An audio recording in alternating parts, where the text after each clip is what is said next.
एक अमीर बूढ़ा आदमी स्टीम बन खरीदने गया लेकिन पैसे लाना भूल गया। दुकानदार ने उसे भिखारी समझकर धक्का देकर भगा दिया।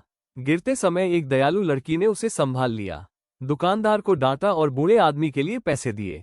बूढ़ा आदमी लड़की की खूबसूरती और अच्छे दिल की तारीफ करने लगा और चाहता था कि उसे अपने पोते से मिलवाए। लड़की जल्दी में थी क्योंकि उसे खाना डिलीवर करना था, इसलिए उसने बूढ़े आदमी को अपना फोन नंबर दिया और चली गई।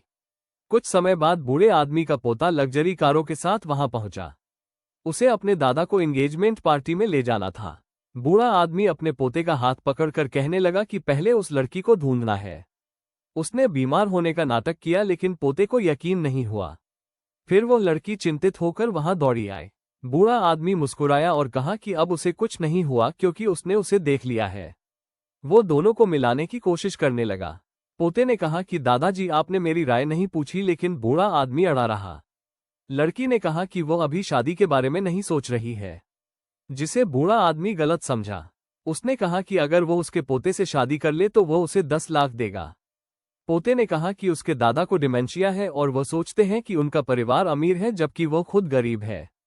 तभी लड़की की आंटी का फोन आया जिसने कहा कि अगर वो उसी दिन $5 लाख नहीं जुटा पाई तो वो उसकी मां का सामान फेंक देगी। मजबूर होकर लड़की ने बूढ़े आदमी की बात मान ली। बूढ़ा आदमी ने अपनी कंपनी के अकाउंटेंट को कहा कि लड़की को शादी के तोहफे के रूप में $10 लाख ट्रांसफर कर दे। लड़की ने कहा कि वो पैसे लौटा देगी, लेकिन बूढ़ा आदमी ने मना कर दिया और कहा कि अब वे एक परिवार है।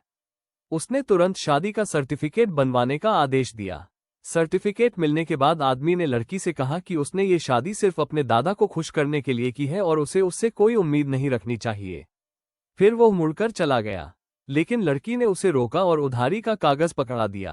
तभी आदमी को एहसास हुआ कि उसने उसे गलत समझा था। उसी समय उसका असिस्टेंट घबराया हुआ वहां पहुंचा।